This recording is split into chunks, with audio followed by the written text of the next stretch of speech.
A minha especialidade principal, como médico e como cirurgião, é de cirurgia oncológica. Então nós estamos completando agora 40 anos dentro dessa atividade. Quando eu comecei a tratar câncer, a lidar com pacientes cancerosos, nós perdíamos um paciente em cada 3 que nos procuravam. Hoje nós estamos perdendo um paciente em cada 5.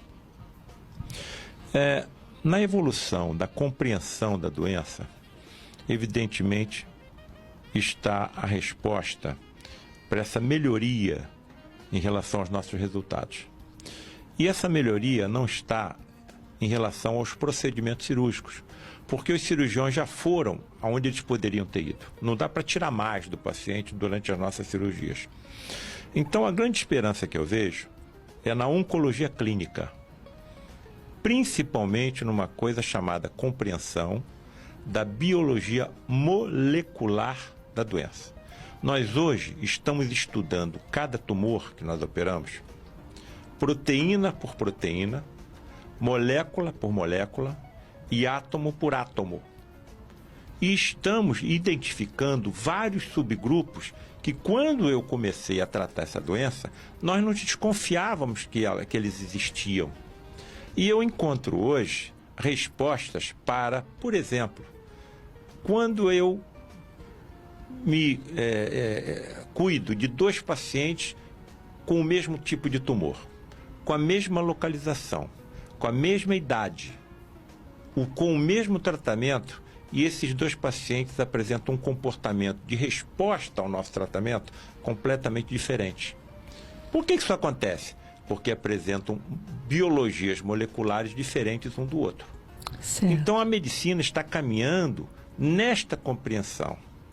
E eu acho que, pela evolução cada vez mais rápida da tecnologia médica, nós vamos chegar aos resultados positivos para a cura do câncer. Dentro da nossa área também de filosofia espírita, isso vai acontecer em decorrência de um merecimento. Perfeitamente. Certo? Porque é uma das doenças que tem profundas implicações kármicas. À medida que nós formos, através das gerações que vão se perpetuando no planeta Terra, as nossas dívidas kármicas também vão aos poucos sendo depuradas.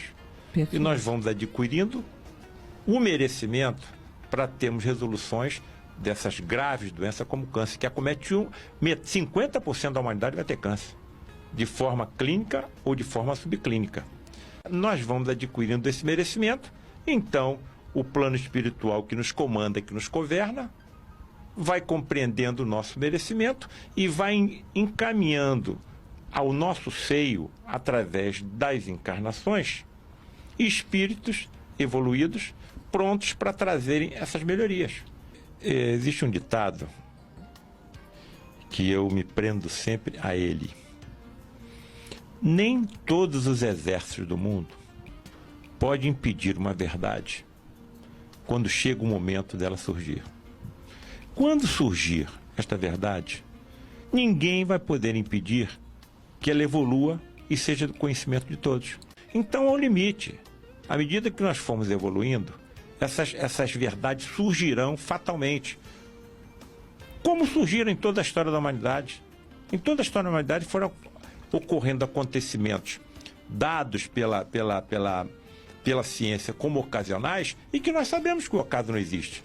O que nós temos que levar em consideração é que é uma doença extremamente complexa. Nós estamos falando de uma doença que tem mais de 100 tipos diferentes. Sim. Então sim. Precisamos saber se essas condutas terapêuticas que levarão ao controle e à cura dessa doença atuarão em todos os tipos diferentes desta doença. Que nós sabemos que é genética, já sabemos. É a mais comum doença genética que nós conhecemos. Das mais de 1000, das milhares de doenças genéticas que a ciência estuda, o câncer é a mais comum. Daí 50% da humanidade é contra isso.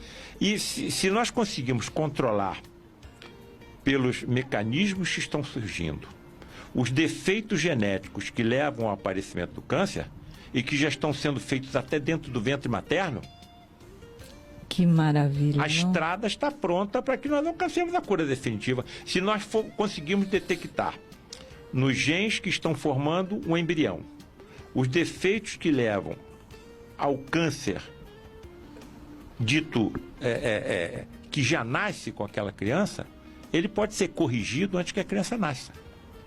Nós podemos ser, caso nós nasçamos com todos os nossos genes perfeitos, nós poderemos ser acompanhados para verificar se algum dos nossos genes sofre alguma alteração que possa conduzir ao aparecimento de um tumor. Esse defeito também pode ser corrigido. É difícil nós imaginarmos alguma doença que não tem implicações genéticas, sejam já trazidas do ventre materno, sejam adquiridas após o nosso nascimento. Eu acho que todas as pessoas que estão nos ouvindo têm a mesma crença que eu e você tem. Temos. Nós somos compostos por dois principais componentes: um físico e um espiritual. Sim. O espiritual, com seu envoltório perispiritual, é que está transmitindo a vida ao meu corpo físico. Os mesmos átomos que estão no meu corpo estão nessa poltrona. Por que eu estou vivo e a poltrona não? Porque o espírito está transmitindo a vida ao meu corpo. Perfeito. O que um médico encarnado como eu faz? Trata do componente físico, que é temporário. E a parte mais importante, que é a eterna do espírito, eu não sei tratar.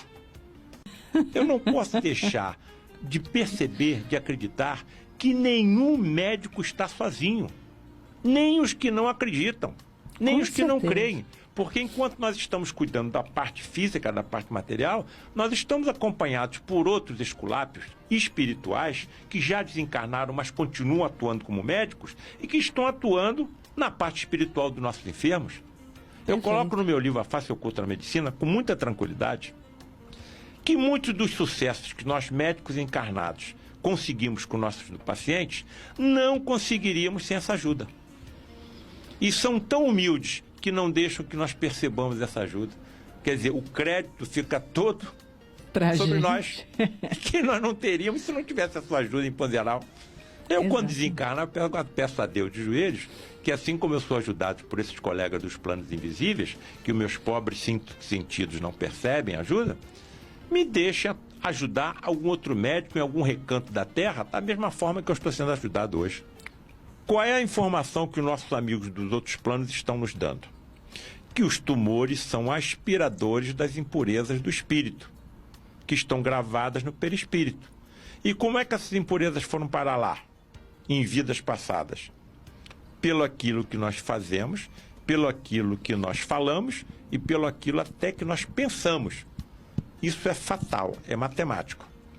Então, muitas das vezes, essas impurezas, essas deformações perispirituais que nós mesmos colocamos pelas nossas ações no nosso espírito, necessitam de drenadores através do nosso corpo físico. Um espírito que contrai um câncer quando encarnado está se depurando. Então, o câncer não deixa de ser uma forma de bem, que não é compreendida por nós. O senhor sabe até onde deve ir o sofrimento de alguém? Não, eu também não. Então, como médicos, nós temos que fazer tudo que estiver ao nosso alcance para aliviar, para curar e para consolar. Porque Deus age nas criaturas através das criaturas. Perfeitamente. Então, quando hoje eu opero um paciente em que eu tenha rastreado a sua doença e não encontre nenhum sinal de metástase, opero, faço cirurgias radicais e passam-se alguns meses ou anos, aparece uma metástase à distância. Qual é o meu raciocínio hoje? 2. A minha tecnologia médica ainda não conseguiu detectar metástases microscópicas. São tão pequenas que nenhum equipamento médico na atualidade consegue detectar. Mas elas estavam presentes quando eu operei, senão o paciente tinha sido curado. Mas eu tenho uma segunda interpretação como espiritualista. As impurezas do espírito continuam procurando válvulas de saída. Expurgando aquilo tempo, que está lá. Então, por que então que muitos pacientes operam e o câncer não retorna? E outros retornam? A minha interpretação é que aqueles que eu consegui resolver a situação da sua doença estavam em processo final de karma. E os outros ainda não. Nem ele curou todos. Ele curou todos. Curou aqueles que estavam em final de karma, porque ele jamais iria contra as leis divinas. Eu me lembro uma vez que nós estávamos numa reunião do Lar de Frei Luís, de materialização. E havia uma senhora, que era minha paciente, no leito, e eu estava sentado ao lado dela.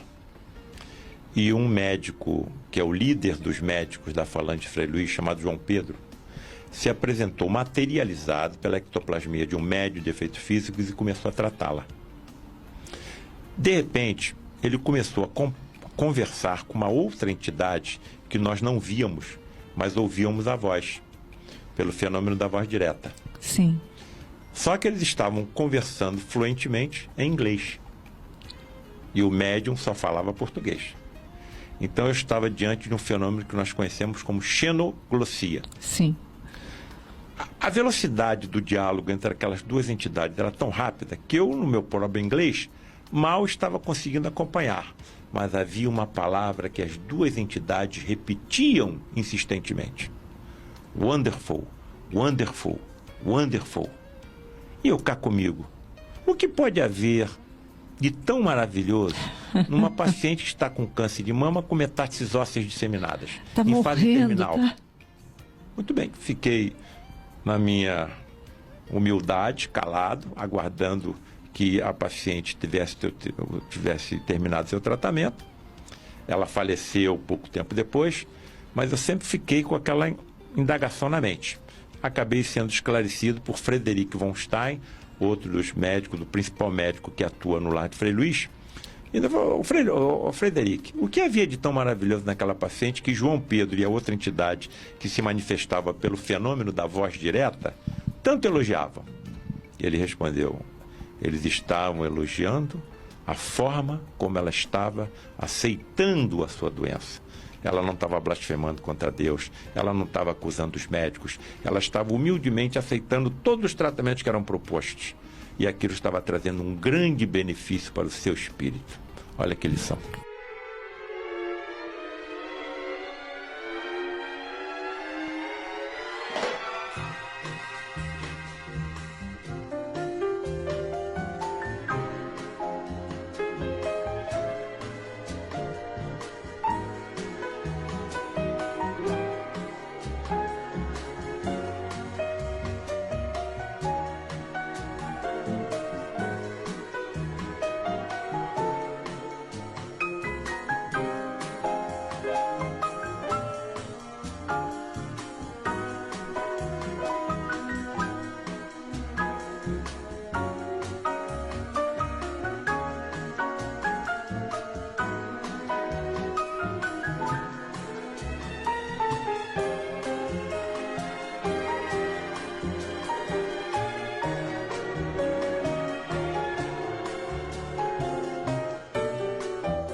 Você gostou? Deixe seu like, inscreva-se no canal, acione o sininho.